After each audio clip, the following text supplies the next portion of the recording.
Bonjour à tous, aujourd'hui nouvelle vidéo, et en fait ça va être la deuxième partie de ma vidéo sur les courbatures. Donc dans la première on avait vu un petit peu tout ce qui n'était pas responsable des courbatures, et aujourd'hui on va voir tous les mécanismes qui se cachent derrière les courbatures. En fait on va même voir donc, le tissu qui en est responsable, et toute la physiologie qui se cache derrière.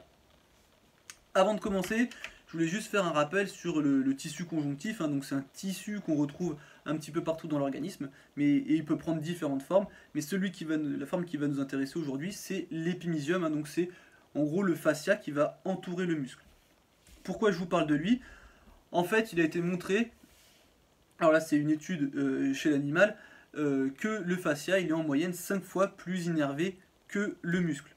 Donc, en fait, certains scientifiques se sont demandé si c'était pas plutôt le fascia qui était responsable des douleurs. Donc, ils ont mené des travaux, notamment un sur le muscle tibial antérieur, donc c'est le muscle qui est à l'avant du tibia. Et en fait, ils ont fait pratiquer à des individus des exercices en excentrique. Le but, provoquer des courbatures. Et une fois que les personnes ont eu les courbatures, en fait, et à l'endroit où elles étaient perçues comme le plus intense, ils ont injecté en fait ce qu'on appelle une solution saline hypertonique. Le nom n'est pas forcément important, mais si vous lisez des travaux sur les trigger points ou des choses comme ça, c'est une solution qui revient souvent pour déclencher des douleurs.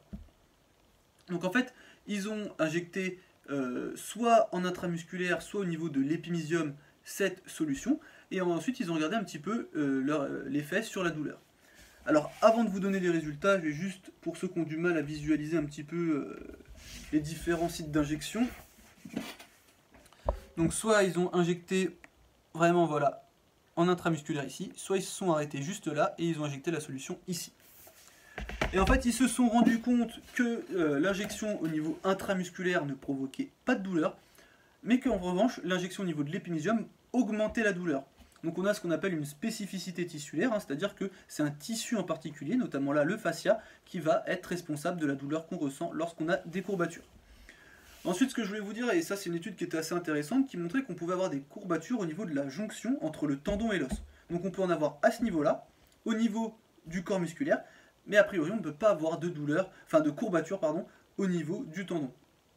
Donc si vous avez vraiment des douleurs localisées au niveau d'un tendon après un entraînement en musculation, et a priori ce ne sont pas des courbatures. Cette douleur n'est pas une courbature.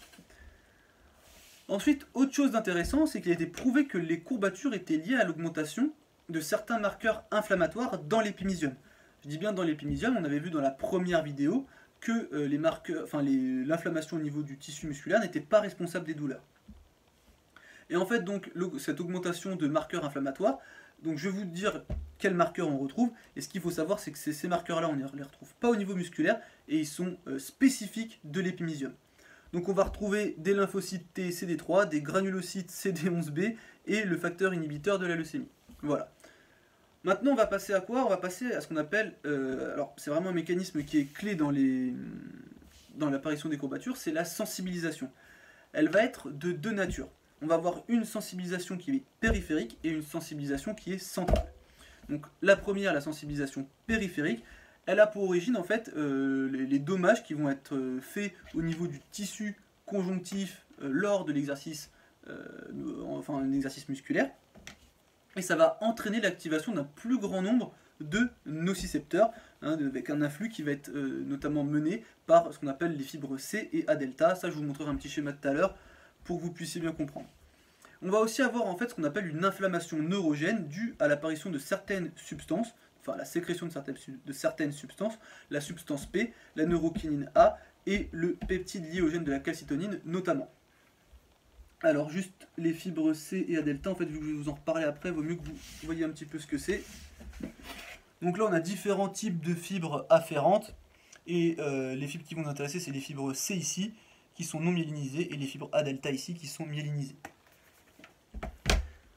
Ensuite, on va avoir donc, comme je vous ai dit, une sensibilisation centrale qui va faire suite à cette sensibilisation périphérique via notamment deux processus. Le premier, en fait, on va avoir une allodynie. Donc une allodynie, qu'est-ce que c'est? C'est un stimulus qui en général n'est pas interprété comme douloureux, et pour une raison X ou Y, cette fois-ci va être interprété comme douloureux.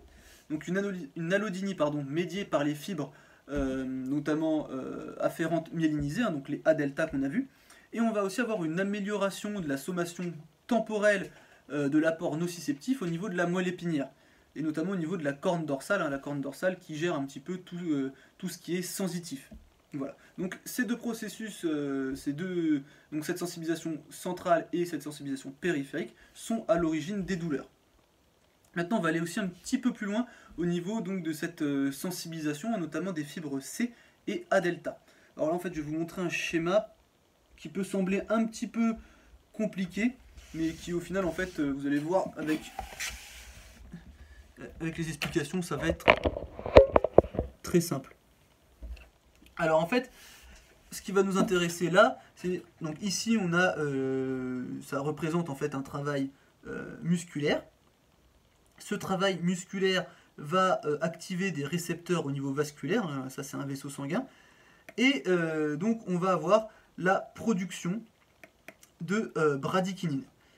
La bradykinine, elle est connue en général pour sensibiliser les fibres afférentes dans plusieurs tissus suite à une stimulation mécanique via un récepteur qu'on appelle le récepteur B2 à la bradykinine, qui est représenté ici par les petits triangles. Les expériences ont montré en fait que cette bradykinine, elle est sécrétée pendant l'effort, voire jusqu'à 1 heure après. Donc elle n'est pas présente quand on a les douleurs, mais elle a un rôle important dans tout ce qui va permettre d'avoir ces douleurs. Ensuite, ce qu'on va retenir ici et qui va être important, ça va être le NGF ici. Donc le NGF, il est connu pour être produit dans le muscle en général après une ischémie ou une lésion nerveuse, mais aussi il est connu pour induire des hyperalgésies mécaniques. Hein. Donc l'hyperalgésie mécanique, c'est le phénomène qui amène les courbatures.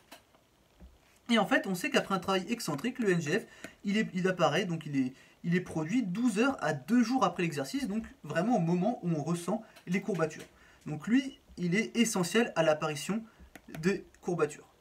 Ensuite, on a une autre voie qui va nous intéresser, c'est la voie COX-2-GDNF, où on va avoir en fait une production de GDNF en général 12 heures à 24 heures après donc un travail musculaire. Et lui aussi, en fait, le GDNF a un rôle clé en fait dans l'apparition des courbatures. Et en fait, ce qu'il faut savoir, c'est que donc, ces deux substances vont générer des courbatures, et en fait, par différents moyens. En fait, le NGF, lui, va sensibiliser les fibres C, et le GDNF, lui, va sensibiliser, en revanche, les fibres A delta. Donc ça, c'est ce que je vous ai montré tout à l'heure. Voilà, donc là, en fait, vous savez tout ce qu'il y a à savoir, en gros, sur les courbatures, en tout cas tout ce qu'on sait actuellement. Maintenant, je vous dis à la prochaine, et je vous mets le lien de mon article en description. Salut!